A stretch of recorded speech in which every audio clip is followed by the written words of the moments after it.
তোমার জীবনের সবচেয়ে বড় ক্যারিয়ার ডিসিশন কোনটা জানো? তুমি কাকে বিয়ে করছো।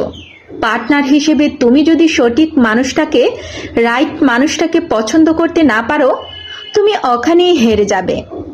তুমি হয়তো তোমার প্রফেশনাল লাইফে অনেক বেশি সাকসেসফুল হতে পারো, কিন্তু তুমি যদি তোমার ব্যক্তিগত জীবনে আনসাকসেসফুল থাকো, তাহলে তুমি হচ্ছ একটা বিগ জিরো।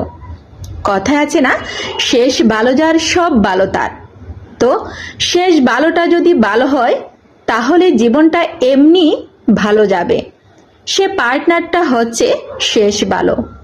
তো এখানে যদি আপনার ভালো হয়, আপনার যদি কিছু নাও থাকে, তাহলে আপনি অনেক দূর এগিয়ে যাবেন। আর এখানে যদি আপনি হেরে যান, আপনার যা আছে সেখান থেকেও আপনি অনেক বেশি পিছিয়ে যাবেন।